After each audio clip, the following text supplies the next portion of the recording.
Welcome students, আজকে আমি তোমাদের সাথে কস্টের একটা নতুন চ্যাপ্টার স্টাডি করতে যাচ্ছি। চ্যাপ্টারটার নাম হচ্ছে ম্যাটেরিয়ালস, বা অনেকে একে ডাইরেক্ট ম্যাটেরিয়ালও বলে থাকে। ঠিক আছে, আর এই চ্যাপ্টারটা ক্যালকাটা ইউনিভার্সিটির সেকেন্ড সেমিস্টারে আছে। আর ক্লাস 11-এ কস্টিং এন্ড ট্যাক্সেশন বলে একটা সাবজেক্ট আছে, সেখানে কস্টিং এর মধ্যে তোমরা পেয়ে যাবে। তো চলো এবার শুরু করা যাক। দেখো, এর তো কস্ট শিটের মধ্যে কি বলেছিল, কস্টকে আমরা কবে ভাগ করতাম? কস্টকে আমরা দুভাবে ভাগ করতাম। দেখতে পাচ্ছ, একটা ডাইরেক্ট কস্ট, একটা ইনডাইরেক্ট কস্ট। এবার ডাইরেক্ট কস্টের মধ্যে কি ছিল? ম্যাটেরিয়াল ছিল, লেবার ছিল, আর ওভারহেড ছিল। ওভারহেড বলতে এক্সপেন্সেস কি বোঝায়। আর ইনডাইরেক্ট কস্টের মধ্যে কি ছিল? ম্যাটেরিয়াল ছিল, লেবার ছিল, ওভারহেড ছিল। তাহলে তোমরা কি দেখতে পাচ্ছ, ম্যাটেরিয়ালের যেমন ডাইরেক্ট পার্টও ছিল, আবার ম্যাটেরিয়ালের ইনডাইরেক্ট পার্টও ছিল। তো আমরা কস্টের যে প্রতিটা চ্যাপ্টার করবো, সেই প্রতিটা চ্যাপ্টারে কস্ট শিটের কিছু না কিছু রেফারেন্স পেয়েই যাবো। আর আমি যদি কস্টের কথায় আসি, তাহলে কস্টের প্রথম পার্টে কি দেখলে, এইমাত্র কস্টকে দুভাগে ভাগ করা যায়, একটা ডাইরেক্ট কস্ট, একটা ইনডাইরেক্ট কস্ট। ডাইরেক্ট কস্টের প্রথম ভাগে কি ছিল? ম্যাটেরিয়াল ছিল, ঠিক আছে তো। আর কস্টিং কি বলছে? কস্টিং বলছে তুমি যাই প্রোডাক্ট বানাও না কেন, এই প্রোডাক্ট বানাতে যে ম্যাটেরিয়াল ইউজ হয় তাকে ডাইরেক্ট ম্যাটেরিয়াল বলতে পারো, বা অনেকে একে র ম্যাটেরিয়ালও বলে থাকে। আর একটা পার্ট তোমরা কি দেখতে পেয়েছো, কস্টের দুটো পার্ট, একটা ডাইরেক্ট পার্ট, একটা ইনডাইরেক্ট পার্ট। ডাইরেক্ট পার্টের প্রথম পার্ট কি ছিল? ম্যাটেরিয়াল। আবার ইনডাইরেক্ট পার্টও ম্যাটেরিয়াল ছিল। অর্থাৎ ইনডাইরেক্ট পার্টের যে ম্যাটেরিয়াল তাকে কি বলে? Indirect material. আর এই কথাটা আমরা জানি যে আমাদের যত ইনডাইরেক্ট কস্ট আছে পুরোটাই ওভারহেডের পার্ট। আর ওভারহেডটা আমার আলাদা করে নতুন চ্যাপ্টার শিখবো। তা এখন আমি কি শিখবো? এই ডাইরেক্ট ম্যাটেরিয়ালটা ভালো করে শিখবো। ইনডাইরেক্ট ম্যাটেরিয়াল এখন আমাদের শেখার নেই। ইনডাইরেক্ট ম্যাটেরিয়াল বলতে কি, ওভারহেডের একটা পার্ট। এরপরে যখন ওভারহেডের চ্যাপ্টার শিখবো তখন ওটা ডিটেইলসে শিখবো। এখন আমরা ডাইরেক্ট পার্টটা শিখছি। এবার দেখি, এই যে ডাইরেক্ট ম্যাটেরিয়াল বলছি, অর্থাৎ এই চ্যাপ্টারে বা ম্যাটেরিয়াল চ্যাপ্টারে কি কি টপিক আছে। বেসিক্যালি তো এই চ্যাপ্টারে দুটো টপিক আছে। দেখো, ফার্স্টে কি লেখা আছে? মেইন টপিকে লেখা আছে ইকোনমিক অর্ডারিং কোয়ান্টিটি। এই টপিকটা আমাকে খুবই ভালো করে শিখতে হবে, কারণ এই টপিকের উপর প্রতি বছরই এক্সামে অঙ্ক আসে। ঠিক আছে, এছাড়াও কিছু শিখতে হবে। এন্ড লেভেল অফ স্টক, অর্থাৎ স্টক লেভেল শিখতে হবে। এর মধ্যে কি কি পার্ট আছে তোমাদের বলে দিচ্ছি। Reorder level, reorder quantity, maximum stock level, minimum stock level এবং ডেঞ্জার লেভেল। এটা শেখাবো পরে। আচ্ছা, আর এরপরে 2 নম্বর দিয়ে লেখা আছে, দেখো কি, স্টোর লেজার। স্টোর লেজার মানে তোমরা কি কি শিখবে? ফিফো, লিফো, সিম্পল এবং ওয়েটেড এভারেজ মেথড। এবার দেখো, মেন যে টপিকটা বলছি এই চ্যাপ্টারে, আজকে যেই টপিকটা নিয়ে আলোচনা করছি সেটা হচ্ছে ইকোনমিক অর্ডারিং কোয়ান্টিটি। ঠিক আছে তো। বলছে there are two methods of calculating economic ordering quantity. অর্থাৎ ইকোনমিক অর্ডারিং কোয়ান্টিটি ক্যালকুলেট করার দুটো মেথড আছে। প্রথম মেথডটা কি? Formula method. এই মেথডটাই বেসিক্যালি এক্সামে আসে। ঠিক আছে। নেক্সট মেথড দিয়ে ট্রায়াল আর এরর মেথড, বা অনেকে এটাকে ট্যাবুলেশন মেথডও বলে, বা টেবিল করে যে মেথডটা হয় সেটাও বলে। তো এই মেথডটা খুব একটা পরীক্ষায় আসে না, যা আসে এই মেথডটাই আসে। এবার আমাকে অনেকে জিজ্ঞেস করলো যে ইকোনমিক অর্ডারিং কোয়ান্টিটি জিনিসটা কি। তো তাকে তো অ্যান্সার দিতে হবে ইকোনমিক অর্ডারিং কোয়ান্টিটি জিনিসটা কি। দেখো, এর প্রপার ডেফিনেশন দেওয়ার আগে আমি বলে দিই ইকোনমিক অর্ডারিং কোয়ান্টিটি জিনিসটা কি। এটা তোমরা ডেইলি লাইফে এই এক্সাম্পলটা ভালো করে দেখতে পারো। দেখো, এটা কি লেখা আছে? র ম্যাটেরিয়াল। ঠিক আছে। দেখো, আমাদের প্রতিদিনই বাড়িতে খাওয়া দাওয়ার জন্য কি খাই? আমরা প্রতিদিন বাড়িতে ভাত খাই। তা ভাত মানে কি? রাইস খাই। এবার মনে করি আমরা একটা স্ট্যান্ডার্ড প্রোডাক্ট, অর্থাৎ খুব ভালো মানের রাইস খাই। তো রাইসটার নাম মনে করছি ধরো লাল বাবা চাল। ঠিক আছে তো, লাল বাবা চাল খাই। এবং এই যে চালটা খাই আমরা খুব ব্র্যান্ডেড দোকান থেকে এনে খাই। এবার যেই দোকান থেকে আমরা এই রাইসটা নিয়ে আসি, অর্থাৎ লাল বাবা চাল যেই দোকান থেকে নিয়ে আসি, সেই দোকানে গেলাম রাইসটা কিনতে, গিয়ে বললাম এই লাল বাবা চালের এখন প্রাইস কি যাচ্ছে। তো দোকানদার বললো 50 টাকা পার কেজি। তখন দোকানদার আমাকে বললো তোমার কত কেজি চাল লাগবে? 1 কেজি, না 2 কেজি, নাকি 5 কেজি, নাকি 10 কেজি, নাকি 100 কেজি, নাকি 200 কেজি, নাকি 1000 কেজি। বলছে তুমি 1 কেজি নিলেও যা দাম দিতে হবে, অর্থাৎ যেই রেট দিতে হবে, 1000 কেজি নিলেও সেই রেট দিতে হবে। তখন আমি এই আবার কি, আমি 1 কেজি নিলেও যে রেট দেবো, 1000 কেজি নিলেও একই রেট দিতে হবে, এখন ডিসকাউন্ট নেই? যে না, কোনো ডিসকাউন্ট নেই। তো তোমাদের কেমন লাগলো শুনতে? অর্থাৎ আমি এখন যে মেথডটা আলোচনা করছি সেটা হচ্ছে উইদাউট ডিসকাউন্ট মেথড। এবার শপকিপার বা দোকানদার আমাকে জিজ্ঞাসা করলো তোমার বছরে কত লাগে, অর্থাৎ তোমাদের বছরে বাড়িতে কতটা চাল লাগে। এই লিখেছি অ্যানুয়াল রিকোয়ারমেন্ট। আমি বললাম ধরো অ্যাভারেজে 600 কেজি চাল লাগে বছরে, 600 কেজি রাইস লাগে। অর্থাৎ ওই ব্র্যান্ডের দোকান থেকে যদি আমি 1 কেজি চাল নিয়ে আসি তাহলে 50 টাকা নেবে। 2 কেজি চাল নিয়ে আসলে 50 × 2 100 টাকা নেবে। আবার 5 কেজি চাল নিয়ে আসলে 50 × 5 250 টাকা নেবে। একই রেটে নেবে, যেটা বলছিলাম আগে। এবার তখন আমাকে দোকানদার জিজ্ঞাসা করলো বছরে তোমাদের বাড়িতে কত কেজি চাল লাগে। আমি তখন বললাম বছরে আমার বাড়িতে 600 কেজি চাল লাগে। ঠিক আছে, এটাই হচ্ছে অ্যানুয়াল রিকোয়ারমেন্ট। এরপরেই আসছে, দেখো কি দেখতে পাচ্ছ, অর্ডারিং কস্ট। ঠিক আছে, অর্ডারিং কস্ট। দেখো তুমি দোতলায় ঘরে বসে আছো। এবার ঘরে মা বললো দেখ চাল শেষ হয়ে যায়, যা চালটা নিয়ে আয়। ঠিক আছে, তাহলে তুমি টোটাল থেকে নামলে, নেমে একটু হেঁটে একটা টোটো ধরলে, টোটো ধরে বাজারে গেলে, বাজার থেকে চালটা কিনে নিয়ে আসলে। ঠিক আছে, তো তা বাজার থেকে যখন চালটা কিনে নিয়ে আসলে, তা টোটো ভাড়া লেগেছে, তো বাড়ি থেকে বাজারে যেতে একটা টোটো ভাড়া লেগেছে, আবার টোটো করে চাল নিয়ে আসতে একটা টোটো ভাড়া লেগেছে। তার মানে তোমার চালের যা দাম, তারপরেও তো একটা টোটো ভাড়া লেগেছে, একটা ভাড়া লাগছে তো। বা তুমি যদি একটা মনে করো, ধরো তুমি বাড়িতে একটা গরম পড়েছে, এখন এসি কিনবে, তো বাবার সঙ্গে চলে গেলে এসি কিনতে, ধরো একটা কোনো ব্র্যান্ডেড দোকানে বা এখানে যে লোকাল দোকানে গেট স্টান চলে গেলে এসি কিনতে। তো এসির দাম আমি মেনে নিলাম 40,000 টাকা। তো এসির দাম যে 40,000 টাকা, ও তো তোমার বাড়িতে তো ওটা ডেলিভারি দিয়ে যাবে, ও কি 40,000 টাকা নেবে? না স্যার, একটু বেশি নেবে, 200-300 টাকা বেশি নেবে। ঠিক আছে, এটাই তো অর্ডারিং কস্ট। এবার যদি আমি বিজনেসে চলে আসি, কোনো বিজনেসম্যান তার ফ্যাক্টরিতে যখন কাঁচা মাল বা ম্যাটেরিয়াল শেষ হয়ে যায়, ও তো তখন সাপ্লায়ারকে ফোন করে অর্ডার করে যে আমার ম্যাটেরিয়াল শেষ হয়ে গেছে, আমার বেশ কিছু ম্যাটেরিয়াল লাগবে, তুমি আমাকে ম্যাটেরিয়াল পাঠিয়ে দাও। তখন সাপ্লায়ার বললো যে এর জন্য 500 টাকা চার্জ লাগে, বলে কিসের চার্জ? Ordering cost. এবার আমাকে জিজ্ঞাসা করলে যে স্যার অর্ডারিং কস্ট কি ট্রান্সপোর্টেশন কস্ট? বলতে পারো এটা এক ধরনের ট্রান্সপোর্টেশন কস্ট। তা আমি ধরলাম এটার জন্য আমার অর্ডারিং কস্ট লাগছে কত? 100 টাকা। অর্থাৎ আমি বাজার থেকে যদি 1 কেজি চাল নিয়ে আসি, তাতেও আমার 100 টাকা অর্ডারিং কস্ট লাগবে। আর 2 কেজি যদি চাল নিয়ে আসি, অর্থাৎ আমি যদি বাজার থেকে একবার মাল নিয়ে আসি, তাহলে আমার 100 টাকা অর্ডারিং কস্ট লাগবে। এবার যদি আমি বাজারে দুবার যাই, তখন আমার কত? 100-200 টাকা অর্ডারিং কস্ট লাগবে। ঠিক আছে, বছরে আমার কত কেজি লাগে? 600 কেজি। 600 কেজি চাল যদি একবারে নিয়ে আসি, তাহলে অর্ডারিং কস্ট একটাই লাগবে, 100 টাকা। আর যদি মনে করি যে না, আমি 300 কেজি করে নিয়ে আসবো, তাহলে তখন অর্ডারিং কস্ট কত লাগবে? 200 টাকা। আর যদি মনে করি যে না, আমি 10 কেজি করে চাল নিয়ে আসবো, তাহলে আমাকে বাজারে কবার যেতে হবে? 60 বার যেতে হবে। অর্থাৎ 60 × 100, আমাকে 6,000 টাকা অর্ডারিং কস্ট দিতে হবে। ঠিক আছে, তো তোমরা ভাবতেই পারো যে না, আমি সব চাল একবারে কিনে নিয়ে আসি, অর্থাৎ 600 কেজি চালই একবারে তুলে নিয়ে আসি, তাহলে আমার একবারই অর্ডারিং কস্ট দিতে হবে 100 টাকা। এবার এখানে একটা প্রশ্ন উঠলো, সেটা কি? Carrying and storage cost. তুমি যে একবারে এত চাল নিয়ে সেটাকে চালগুলোকে স্টোর করতে হবে, স্টোর করার জন্য তোমাকে কি করতে হবে? গোডাউন ভাড়া করতে হবে। ঠিক আছে, এটা আমি মেনলি বিজনেসের কথা বলছি। তুমি যখন একবারে এত কেজি চাল নিয়ে আসবে, তখন চালগুলো রাখার জন্য একটা গোডাউন ভাড়া করতে হবে। এই গোডাউনের ভাড়াটা ধরছি ₹5 পার কেজি পার অ্যানাম, অর্থাৎ বছরে 1 কেজি চালের জন্য 5 টাকা। এবার তুমি যত বেশি স্টোর করবে, তত বেশি রেটটা বেড়ে যাবে। আর শুধু একবারে যে 600 কেজি চাল নিয়েছে, তার জন্য তোমার ফান্ড লাগবে। তা ফান্ড কোনো জায়গা থেকে লোনের ব্যবস্থা করতে হবে। লোন নিলে তো হবে না, লোনের উপর তাকে একটা ইন্টারেস্ট দিতে হবে। তাহলে এখানেও একটা প্রশ্ন চলে আসছে। তুমি ভাবতে পারো যে আমি চেষ্টা করব একবারে কত কম মাল কেনা যায়। যত কম মাল কিনবো, তত তোমার স্টোরেজ কস্ট আর তোমার বলতে পারো যে ফান্ডের কস্ট, ইন্টারেস্ট আর লোন অনেক কম লাগবে। আর তুমি যদি অর্ডারিং কস্টের দিক দিয়ে ভাবো, তাহলে তুমি ভাববে একবারে যত মাল কিনে নিয়ে আসবো, অর্থাৎ যত চাল কিনে নিয়ে আসবো, তত তোমার অর্ডারিং কস্ট কত কম হবে।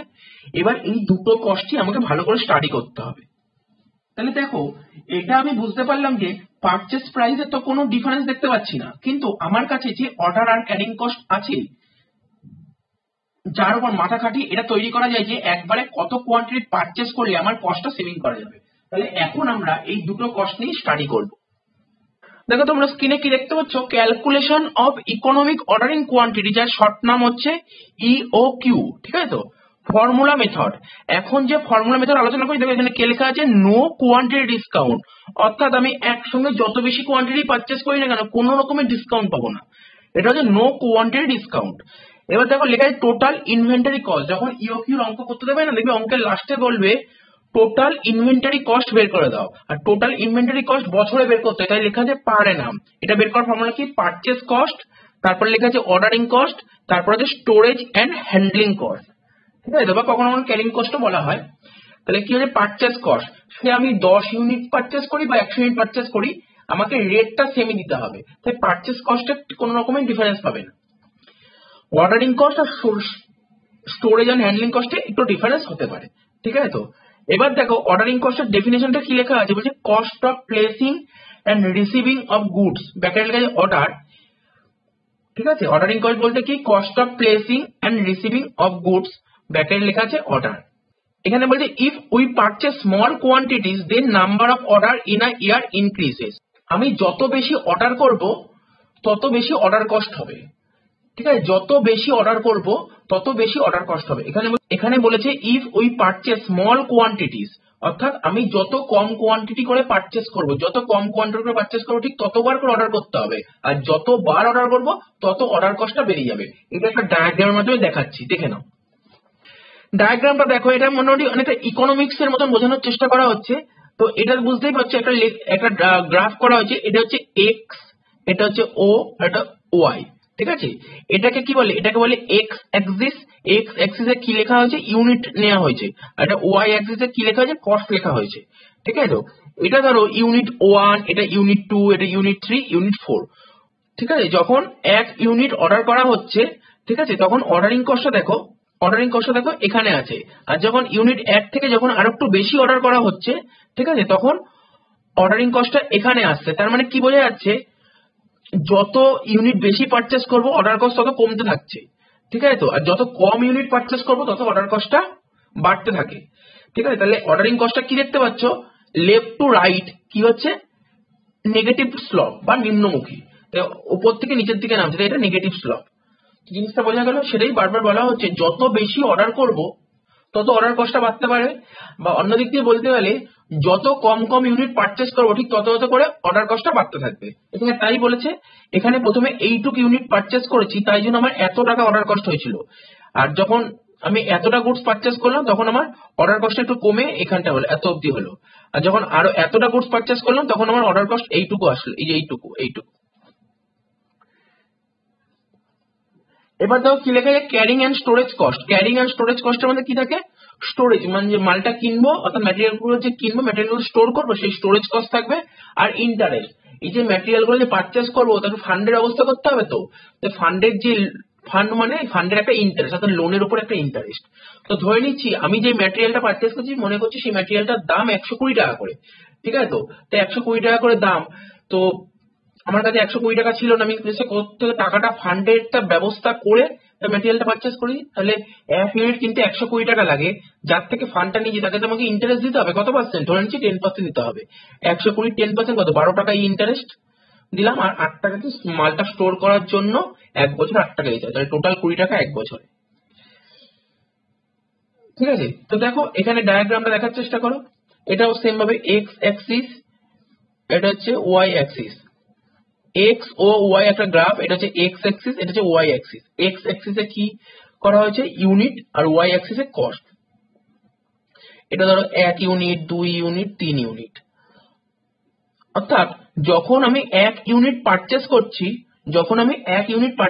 তখন আমার ক্যারিং কস্ট দেখো এই লেভেলে ছিল। যখন 1 ইউনিট পারচেস, তখন ক্যারিং কস্ট এই লেভেলে ছিল। যখন 1 থেকে যখন 2 এ চলে যাচ্ছি, যখন এতটা গুডস একবারে পারচেস করছি, তখন আমার ক্যারিং কস্ট এতটা বেড়ে গেল, এই যে এতটা হয়ে গেল, তখন এতটা বেড়ে গেল। তার মানে কি বোঝা যাচ্ছে, যত বেশি ইউনিট পারচেস করব তত ক্যারিং এন্ড অর্ডারিং কস্ট আমার বাড়তে থাকে। তার মানে কি বুঝতে পারছি, লেফট টু রাইটে কি হচ্ছে, পজিটিভ স্লপ বা ঊর্ধ্বমুখী। অর্থাৎ এটা হচ্ছে পজিটিভ স্লপ বা ঊর্ধ্বমুখী, অর্থাৎ ইউনিট যত বাড়বে কস্ট তত বাড়বে। তাহলে জিনিসটা বোঝা গেল। এবার ইওকিউর ফর্মুলাটা বলছি। ইওকিউর যে ফর্মুলাটা তৈরি করা হয়েছে, দেখবে তোমরা যখন বই ফলো করবে, বইতে দেখবে এই ফর্মুলাটা দিয়েছে √/, দিয়ে 2AO/C। কিন্তু আমি এই ফর্মুলাটা অ্যাপ্লাই করি, √/, দিয়ে 2PU/CI।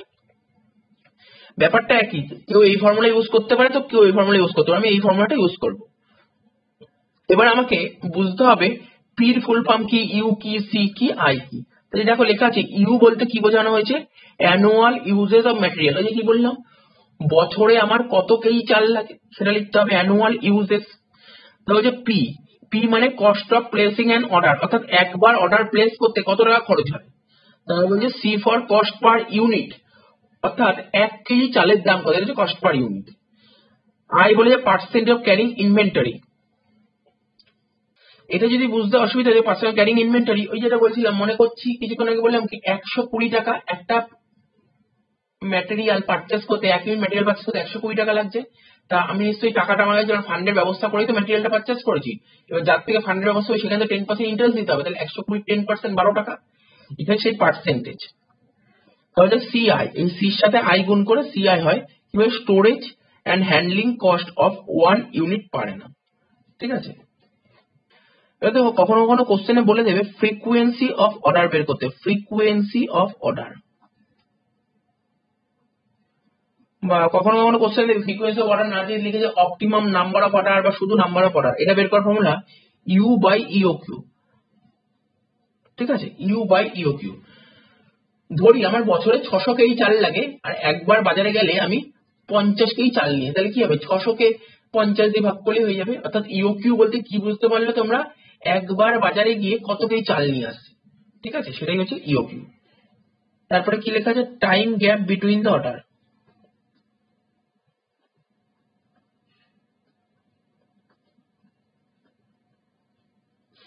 Time gap between the order, time gap between the order বের করার ফর্মুলাটা কি?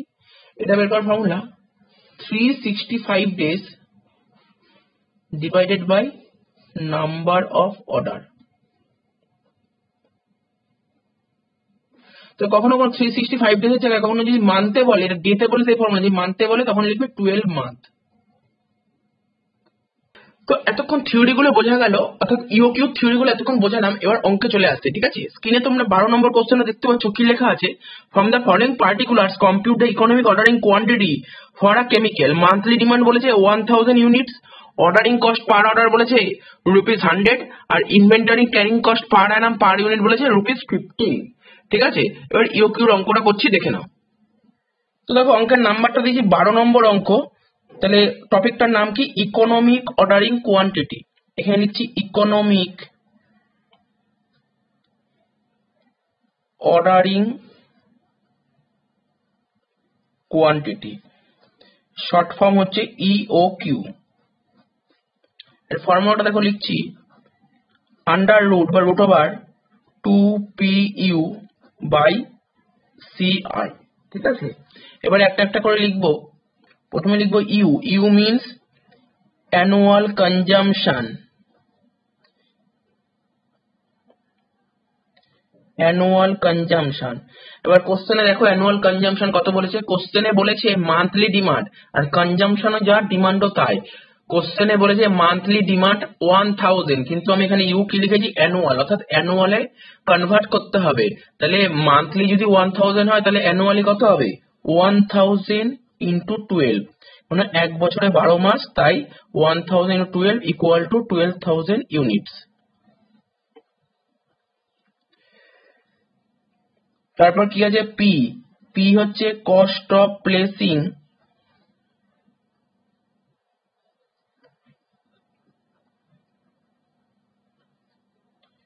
অ্যান অর্ডার, অর্থাৎ এক একটা অর্ডারের দাম কত করে, একটা অর্ডারের দাম বলেছে ₹100। তারপর দেখো সি, সি মানে হচ্ছে কস্ট পার ইউনিট, সি মানে হচ্ছে cost per unit. Cost per unit খুঁজে পাচ্ছি না কিছু কোশ্চেনে, হয়তো কস্ট পার ইউনিট বলে দেয়নি। তারপর আই, আই মানে হচ্ছে পার্সেন্টেজ অফ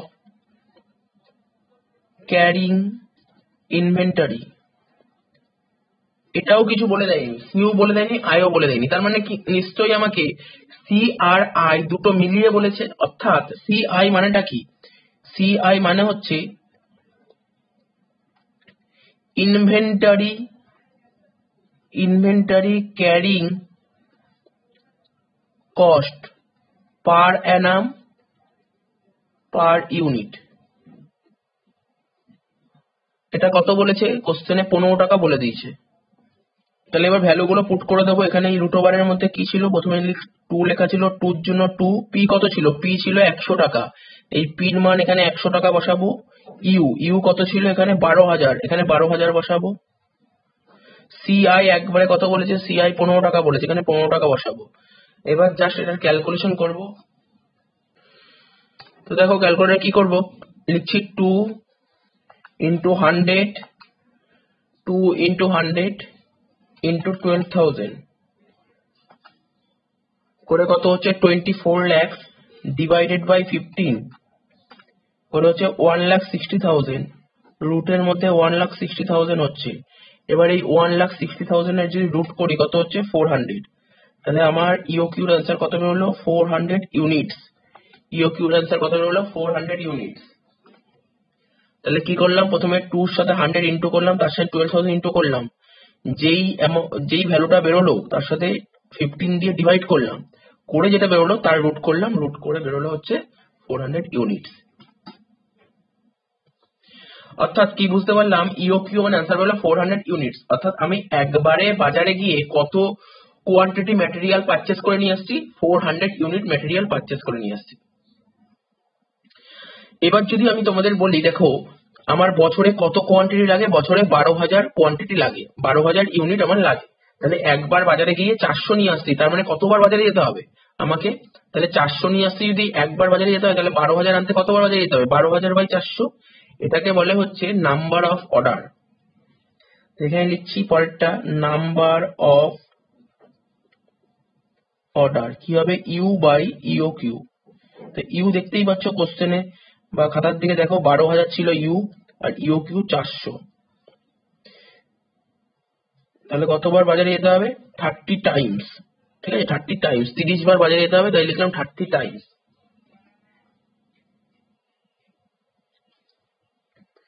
এরপরে ধরো আজকে তো বাজার দিয়ে 400 ইউনিট ম্যাটেরিয়াল পারচেস করে নিয়ে আসলাম, আমার তো বছরে 12,000 লাগবে, তাহলে বাজারে আরো অনেকবার যেতে হবে। তাহলে আজকে বাজারে যাওয়ার ঠিক কতদিন পর আবার বাজারে যেতে হবে?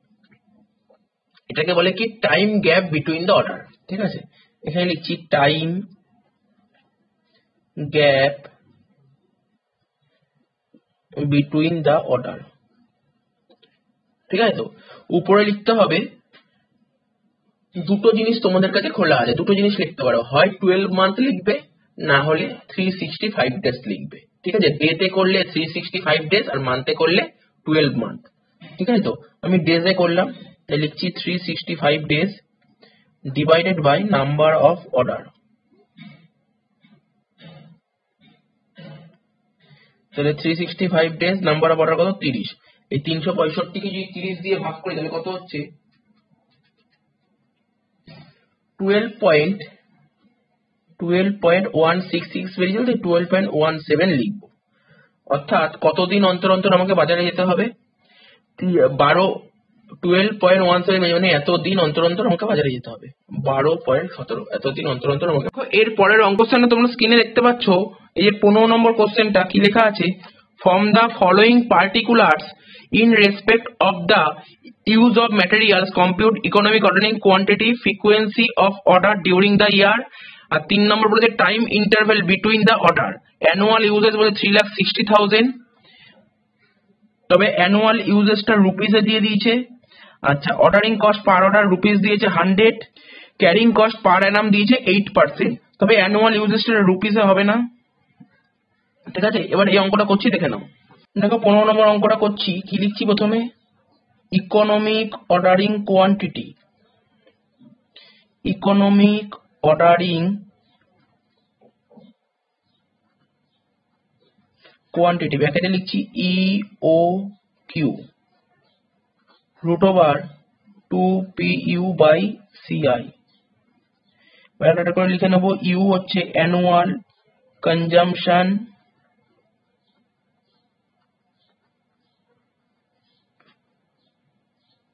তো অ্যানুয়াল কনজাম্পশন কোশ্চেনে বলেছিল 3,60,000। তারপর পি হচ্ছে cost of placing an order, লিখবো cost of placing an order, এটা বলেছিল 100 টাকা। দেখো কোশ্চেনে কি লেখা আছে? Carrying cost per annum 8%। ঠিক আছে, এটা ক্যারিং কস্ট পার অ্যানাম হবে না, এটা হবে carrying cost per unit. Carrying cost per unit, per annum per unit হবে, পার অ্যানাম পার ইউনিট হবে 8 টাকা হবে, 8 টাকা। এটা 8%টা ভুল ছিল।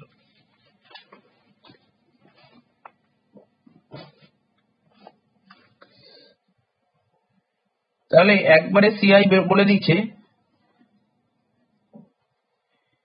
Carrying cost per unit per Anam কত বলেছে? 8 টাকা। এবার ভ্যালুটা পুট করে দেবো এখানে, রুট ওভার 2, পির মান ছিল 100, ইউ ছিল 3,60,000। ঠিক আছে, আর সিআই ছিল 8। এবার ভ্যালুটা পুট করবো, দেখো কিভাবে করছি। 2 ইন্টু 100 ইন্টু 3,60,000 করে এত বেরোলো, এটাকে 8 দিয়ে ডিভাইড করব, ইকুয়াল টু দেবো, এরকম বেরোলো, তারপর রুট করব, কত বেরোচ্ছে? 3,000। তাহলে অ্যান্সার হচ্ছে 3,000 ইউনিটস। EOQ বেরোলো তোমার 3,000 ইউনিটস। এবার কি করতে বলেছে? নাম্বার অফ অর্ডার, ফর্মুলা হচ্ছে U/EOQ। ইউ কত ছিল, ইউ ছিল 3,60,000 আর ইউ কিউ ছিল 3,000। তাহলে কত হচ্ছে দেখো, এখানে তিনটে শূন্য কেটে যাচ্ছে, রইলো কত, এবার 3 কে 3 শর্ট করলে কত হচ্ছে 120। ঠিক আছে, কত হচ্ছে 120, নাম্বার অফ অর্ডার কত 120 টাইমস। এবার করবো কি, time gap between the order, time gap between the order. কি ফর্মুলা কি দেবো, ফর্মুলা দেবো 365 days divide by number of order. তাহলে 365 কে 120 দিয়ে ডিভাইড করবো, দেখি কত বেরোয়। 3.04 বেরিয়েছে, 3.04 বেরিয়েছে। ঠিক আছে, 3.04 ডেজ হবে অ্যান্সারটা। তোমরা বলতে পারো 3 দিন। আচ্ছা দেখো, স্ক্রিনে তোমরা 16 নম্বর অঙ্কটা দেখতে পাচ্ছ। এই অঙ্কটা সিএস ফাইনাল, কোম্পানি সেক্রেটারি ফাইনালে এসেছিল। ঠিক আছে, এতক্ষণ ইউকিউর একটা পার্ট হচ্ছিল, অর্থাৎ র ম্যাটেরিয়ালের উপর হচ্ছিল। এখানে আবার দুটো জিনিস দিয়েছে, একটা র ম্যাটেরিয়াল আবার প্যাকেজিং ম্যাটেরিয়াল দিয়েছে। কিছুই না, দুবার করতে হবে ইউকিউ, একবার র ম্যাটেরিয়ালে করবো, একবার প্যাকেজিং ম্যাটেরিয়ালে করবো। কি বলেছে, বলে find out the economic order quantity and order schedule for raw material and packaging material with the following data given to you. দেখো, কস্ট অফ অর্ডারিং, অর্থাৎ অর্ডারিং কস্ট বলেছে কত, র মেটেরিয়ালের বলেছে 1000 টাকা আর প্যাকেজিং এর বলেছে 5000 টাকা। কস্ট অফ হোল্ডিং ইনভেন্টরি মানে যেটা carrying cost per unit, CI, র মেটেরিয়াল বলেছে 1 পয়সা পার ইউনিট পার মান্থ, পার ইউনিট পার মান্থ বলেছে। আর প্যাকেজিং ম্যাটেরিয়াল বলেছে 5 পয়সা পার unit per month. Production rate বলেছে 2 লাখ ইউনিট পার মান্থ। ঠিক আছে, এবার অঙ্কটা করতে হবে। দেখো, তোমাদের একটা কথা বলে দিই, ইউ কিউ যখন করবে, ইউ মানে কি লিখেছিলাম, ইউ মানে তো অ্যানুয়াল কনজাম্পশন। ঠিক আছে, তো কিন্তু এখানে ইউটা কিসে দিয়েছে, অ্যানুয়াল কনজাম্পশন না দিয়ে এখানে ওরা মান্থলি কনজাম্পশন দিয়ে দিয়েছে। ঠিক আছে, আর ওইদিকে ধরো ক্যারিং কস্ট পার ইউনিটটা ওটাও মানতে দিয়েছে, তার মানে ইউটাও মানতে দিয়েছে, আবার কনজাম্পশন ক্যারিং কস্ট পার ইউনিটটা মানতে দিয়েছে। মেন তো আমাদের ডিফারেন্সটা হয় ইউ আর সিআইটা নিয়ে। ঠিক আছে, তো ইউ যদি মানতে দেয় আবার সিআইও যদি মানতে দেয়, তুমি পুরো অঙ্কটা মানতেই করবে।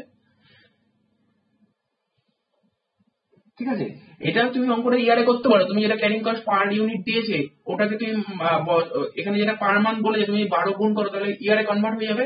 কিন্তু আর যেটায় মান্থলি ডিমান্ড বলেছে ওর সঙ্গে 12 গুণ করো, তাহলে ওটাও অ্যানুয়াল হয়ে যাবে। কিন্তু 12 গুণ করলে প্রবলেমটা কি হবে, অঙ্কটা অনেক বড় হয়ে যাবে, ক্যালকুলেশন করতে খুব অসুবিধা হবে। এই জন্য মান্থে করলাম, ইয়ারে কনভার্ট না করে। তোমরা মান্থেও করতে পারো, কিন্তু অঙ্কটা বড় হয়ে বলে এই জন্য আমি কিসে করলাম, মান্থে করলাম। তো প্রথমে ফর্মুলা লিখবো, কি লিখবো, ইকোনমিক অর্ডারিং কোয়ান্টিটি, ফর্মুলা হচ্ছে 2PU/CI। ঠিক আছে, তো দেখো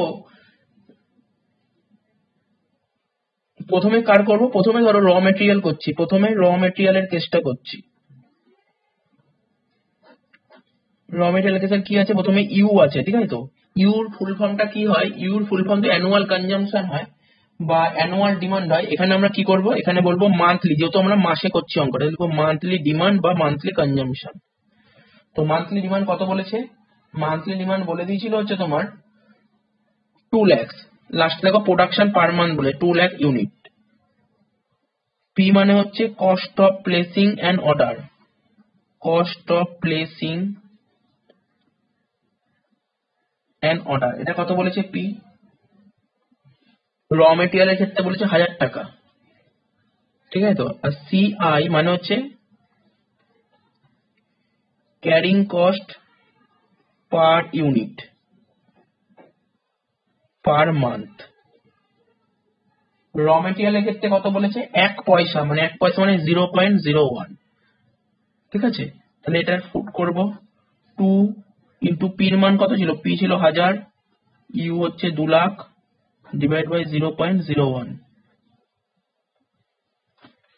দেখো কিভাবে করছি, 2 into 1000 into 2 lakhs divided by 0.01 করে এত বেরোলো, তার রুট করব 2 lakhs। তাহলে প্রথম পার্টের র মেটেরিয়াল ইউ কিউ বেরোলো 2 lakhs।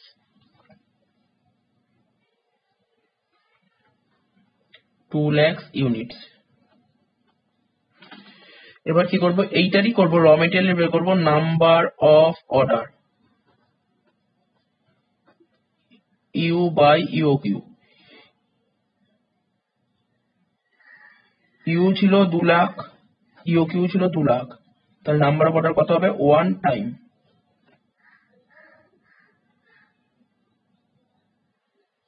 ঠিক আছে, এটা টাইম গ্যাপ করলাম না, কারণ টাইম গ্যাপটা বলেনি, অঙ্কটাকে বেশি বড় করে লাভ নেই, কারণ টাইম গ্যাপ গুলো আগেও করে দিয়েছি, এবার দেখে নিও।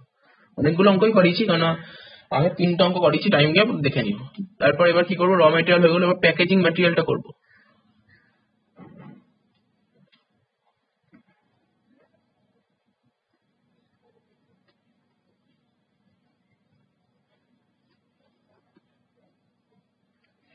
প্যাকেজিং ম্যাটেরিয়ালের ক্ষেত্রে ইউ মানে অ্যানুয়াল ডিমান্ড, ওই 2 লাখই হবে, কেননা একবারই বলেছিল প্রোডাকশন বলেছিল 2 লাখ দুজনের ক্ষেত্রেই। পি এর পি বলেছিল আগে, র মেটেরিয়ালের পি বলেছিল 1000 টাকা, আর প্যাকেজিং এর পি বলেছিল 5000 টাকা। CI carrying cost per unit per month, র মেটেরিয়াল বলেছিল 1 পয়সা, এর বলেছিল 5 পয়সা 0.05। 2 পি হচ্ছে 5000, ইউ হচ্ছে 2 লাখ, ডিভাইড বাই 0.05, এটার ভ্যালুটা বের করবো। কি লিখবো, 2 ইন্টু 5000 ইন্টু 2 lakhs, যেটা বেরোলো সেটাকে 5 পয়সা দিয়ে ভাগ করবো, 0.05 করে তার রুট করবো, কত বেরোচ্ছে, 2 lakhs, এটাও 2 lakhs বেরোচ্ছে।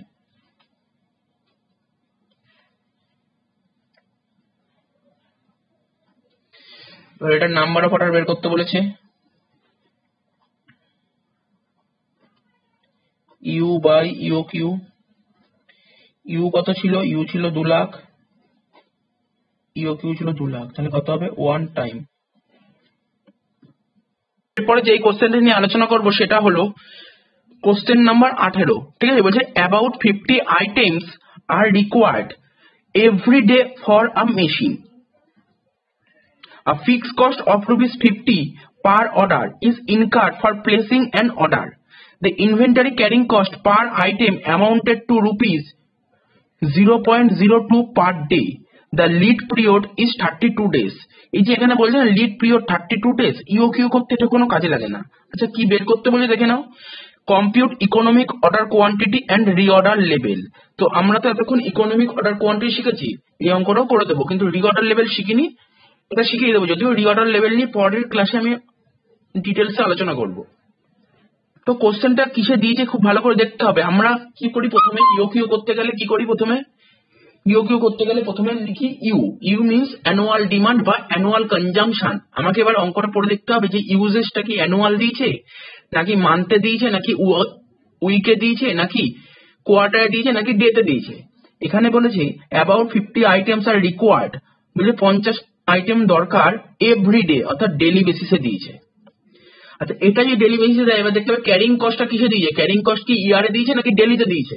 এখানে দেখো লেখা আছে the inventory carrying cost per item amounted to ₹2 paisa per day, এটাও ডেলি বেসিসে, তাহলে কোনো অসুবিধা নেই, আমি অঙ্কটা পুরোপুরি ইয়ারেও করতে পারি বা ডেলি বেসিসেও করতে পারি। তো ডেলি বেসিসে করলে অঙ্কটা অনেকটা ইজি হয়ে যাবে, ক্যালকুলেশনের কোনো ঝামেলা নেই। তো দেখো অঙ্কটা করাচ্ছি। তো অঙ্কের নাম্বার কত ছিল, 18। প্রথমে ইওকিউ বের করতে বলছে, তাই ইওকিউ লিখলাম। ইওকিউর ফুল ফর্ম তোমরা নিশ্চয়ই জানো, ইকোনমিক অর্ডারিং কোয়ান্টিটি, বারবার এটাই বলছি। তাহলে ফর্মুলা হবে 2PU by CI।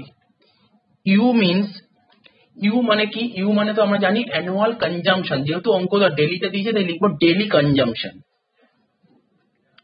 Daily consumption কত বলেছে, 50 ইউনিট। তারপর P, P means cost of placing an order, cost of placing an order. একটা অর্ডারের দাম কত করে, অর্ডারের কষ্ট বলেছে 50 টাকা। এবার সিআই একবারে বলেছে, কি বলেছে, carrying cost per unit per day. তো ইওকিউর অঙ্কটা তোমরা অ্যানুয়াল করবে নাকি ডেলি করবে নাকি মান্থলি করবে নাকি কোয়ার্টারলি করবে, সেটা তোমাদের বুঝতে হবে যে কনজাম্পশনটা কিসে দিয়েছে আর ক্যারিং কস্টটা কিসে দিয়েছে।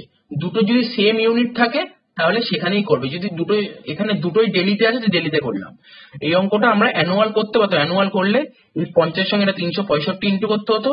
আর এখানে ক্যারিং কস্ট পার ইউনিট কত বলেছে, এখানে ক্যারিং কস্ট পার ইউনিট বলে 0.02, এটার সঙ্গে 365 ইন্টু করতাম। তো অঙ্কটা করলে অনেকটা বড় হয়ে যেত, ক্যালকুলেশন গন্ডগোল হতো, এটা করিনি। এখানে ভ্যালু পুট করে দিচ্ছি 2 ইন্টু পি কত, পি 50, ইউ কত, ইউ 50, সিআই 0.02,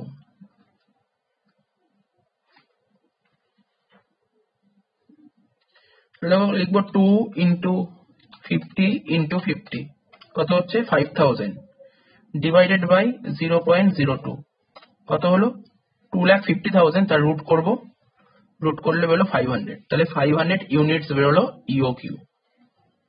তো ইওকিউ কত বেরোলো 500 ইউনিটস। তোমার কোশ্চেনে আরেকটা পার্ট বের করতে বলেছিল, রি অর্ডার লেভেল। যদিও আমি এই রিঅর্ডার লেভেল সম্পর্কে নেক্সট ক্লাস বা তারপরের ক্লাসে আমি আলোচনা করবো, তবুও বলে দিচ্ছি। দেখো ইওকিউ মানে এতক্ষণ কি বুঝলে, ইওকিউ মানে বুঝলাম যে একবার বাজারে গিয়ে এভারেজে আমি কতটা গুডস পারচেস করে নিয়ে আসবো, সেটাই তো ইওকিউ। অর্থাৎ এমন একটা কোয়ান্টিটি গুডস পারচেস করবো যাতে আমার খরচটা কম হয়, ঠিক আছে, সেটাই হচ্ছে ইওকিউ। আর রিঅর্ডার লেভেল জিনিসটা একটু আলাদা, আজকে গুডসটা পারচেস করে আনার পর ঠিক কতদিন পর আবার গুডসটা পারচেস করা উচিত, অর্থাৎ গোডাউনে কতটা স্টক থাকলে আমার গুডসটা পারচেস করা উচিত, এটাই রিঅর্ডার লেভেল। ঠিক আছে, যাই হোক, রিঅর্ডার লেভেলের ফর্মুলাটা দেখে নাও। বেসিক্যালি রিঅর্ডার লেভেলের ফর্মুলা হচ্ছে maximum consumption into maximum reorder period. ঠিক আছে, এখানে কোশ্চেনে ডেইলি কনজাম্পশন বলে দিয়েছে কত, 50 ইউনিটস। তো ম্যাক্সিমাম তো কিছু বলেনি, তাহলে আমি কি অ্যাজিউম করে নেবো, ধরে নেবো যে ডেইলি যেটা দিয়েছে ওটাই ম্যাক্সিমাম, ওটাই মিনিমাম, আর ওটাই নর্মাল। তাহলে ম্যাক্সিমাম কত হচ্ছে 50। আর লিড টাইম কোশ্চেনে বলেছে 32 ডেজ, তাই তো, তাহলে লিড টাইম 32 ডেজ, এটাই ম্যাক্সিমাম, এটাই মিনিমাম, এটাই অ্যাভারেজ। তাহলে 50 ইন্টু 32 করবো, কত হচ্ছে 1600 ইউনিটস। অঙ্কটা বোঝা গেল। তারপরে নেক্সট অঙ্কটা দেখো। দেখো পরের অঙ্কটা কি বলেছে, 20 নম্বর অঙ্কটা বলেছে, the following information relating to a type of র materials is available. Annual demand বলেছিল 2400 ইউনিটস, অর্থাৎ এটা হচ্ছে ইউ। ইউনিট প্রাইস ₹2.40, অর্থাৎ সি। কস্ট পার ইউনিট বলেছে। অর্ডারিং কস্ট পার অর্ডার 4 টাকা, এটা হচ্ছে পি। এটা হচ্ছে স্টোরেজ কস্ট বলেছে 2% পার অ্যানাম, আর ইন্টারেস্ট রেট বলেছিল 10% পার অ্যানাম, তাহলে দুটো মিলিয়ে কত হচ্ছে 12%, তাই তো, এটা হচ্ছে আই বলেছে। আর সিআই কি করে করবো, এই যে 2.40 ছিল তার সঙ্গে 12% ইন্টু করে দিলেই হয়ে যাবে। লিড টাইম বলেছিল হাফ মান্থ, ঠিক আছে, এটা ইওকিউ তে কোনো কাজে লাগে না। কি কি বের করতে বলেছে, calculate economic ordering quantity and total amount of inventory cost in respect of the particular raw material. তো চলো অঙ্কটা করছি, দেখে নাও। দেখো অঙ্কটা আরম্ভ করছি, কত নম্বর অঙ্ক, 20 নম্বর অঙ্ক। তাহলে কি করতে বলেছে, ইও কিউ ফর্মুলা লিখবো √2PU/CI। ঠিক আছে, একটা একটা করে লিখি। ইউ মানে হচ্ছে অ্যানুয়াল কনজাম্পশন। অ্যানুয়াল কনজাম্পশন কোশ্চেনে বলেছিল কত, 2400 ইউনিটস। ঠিক আছে, তারপর পি হচ্ছে cost of placing an order.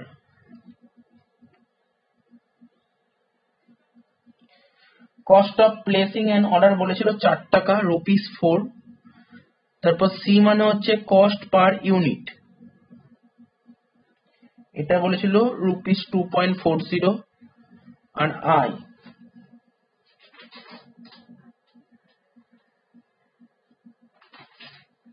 I বলতে কি বোঝায়, পার্সেন্টেজ অফ ক্যারিং ইনভেন্টরি।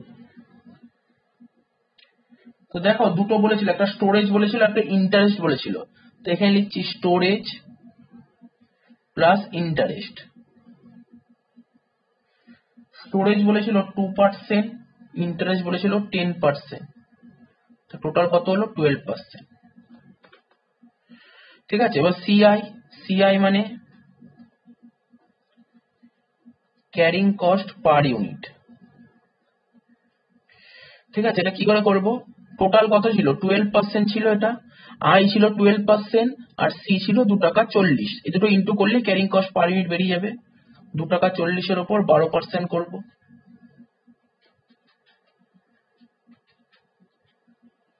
কত বেরোচ্ছে? 0.288। ফিল আপ করবো 2 ইন্টু পি কত ছিল? 4 টাকা, ইউ কত ছিল? 2400, আর এটা কত ছিল? সিআই ছিল 0.288। এবার ইউ কিউটা বের করছি, দেখে নাও। 2 ইন্টু 4 ইন্টু 2400 কত হলো? 19,200। ডিভাইড করবো 0.288 করে, এটা বেরোলো। তার রুট করব, কত হচ্ছে? 258.19। তাহলে আমরা লিখবো 258 ইউনিটস। ইউ কিউ কত বেরোলো আমার? 258 ইউনিটস। অ্যাপ্রক্সে বেরিয়েছিল। এবার করবো কি? নাম্বার অফ অর্ডার,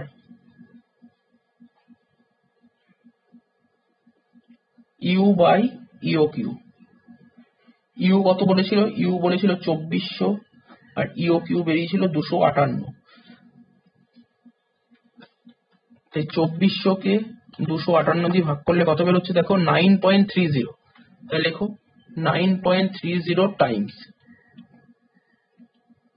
এবার দেখো একটা কথা লিখতে হবে, কি লিখবে? দেখো নাম্বার অফ অর্ডার কত বেরোলো আমাদের? 9.30 টাইমস। আমরা তো কখনো বাজারে 9.3 এরকম টাইম তো বাজারে যেতে পারি না। বাজারে যাবো হয় 9 বার নাই 10 বার, এরকম হতে পারে। 9.3 টাইম বাজারে গেছি, এটা ব্যাপারটা কেমন লাগে? তাই লিখেছি as the number of order can not be a fraction. বলছে নাম্বার অফ অর্ডার কখনো ফ্র্যাকশনে হতে পারে না। তাই উই মে অ্যাজিউম, আমরা কি ধরে নিচ্ছি? যে we may assume that 9 full order, অর্থাৎ 9টা ফুল অর্ডার হয়েছে। 258 করে যদি 9টা অর্ডার হয় তাহলে 2322। আমার লাগবে বছরে 2400। তাহলে বাকি রইলো কত? বাকি আরো 78টা বাকি রইলো।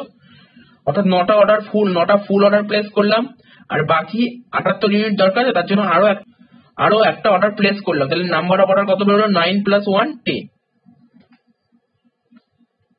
ঠিক আছে, এইবার তোমাকে আরেকটা বের করতে বলেছে, টোটাল ইনভেন্টরি কস্ট বের করতে বলেছে।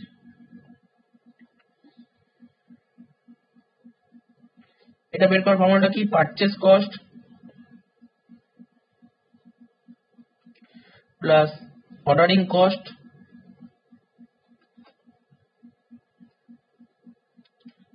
Plus carrying cost. তা পারচেজ কস্ট মানে যতগুলো ইউনিট কিনেছি। কত ইউনিট কিনেছিলাম আমি? 2400 ইউনিট কিনেছিলাম। এক একটা ইউনিটের দাম 2 টাকা 40 করে। ঠিক আছে, অর্ডারিং কস্ট কতগুলো অর্ডার করলাম? এই মুহূর্তে বললাম 10টা অর্ডার, এক একটা অর্ডারের দাম কত করে? 4 টাকা করে। আর ক্যারিং কস্ট অর্থাৎ আমি এট এ টাইম যতগুলো গুডস পারচেস করব তার কতটা স্টক আমি হোল্ড করে রাখবো। অর্থাৎ এট এ টাইম যতগুলো গুডস পারচেস করবো তার 50% হোল্ড করে রাখবো। আমি এট এ টাইম পারচেস করেছিলাম 258, তার 50% হোল্ড করেছি, into carrying cost per unit. কোশ্চেনে অ্যান্সারে ক্যারিং কস্ট পার ইউনিট আমি বের করলাম 0.288। তো ক্যালকুলেশন করবো, 2400 সঙ্গে 2.4 গুণ করলে হচ্ছে 5760। 10 সঙ্গে 4 গুণ করলে হয় 40। 129 সঙ্গে 0.288 গুণ করলে কত হয়? 37.15। ঠিক আছে, 37.15। তাহলে টোটাল অ্যান্সার কত হচ্ছে? 5837.15। ঠিক আছে, এই হচ্ছে অঙ্ক। অনেকগুলো ইউকিউর অঙ্ক করে দিলাম। এখনো আরেকটা ক্লাস আছে ইউকিউর, সেই ক্লাসে কি করাবো? এই ট্যাবুলেট ইউকিউ আছে আর ইউকিউর কিছু ডিসকাউন্ট পলিসির অঙ্ক আছে, সেইগুলো শিখিয়ে দেবো। তাহলে ইউকিউর পার্টটা শেষ হয়ে যাবে।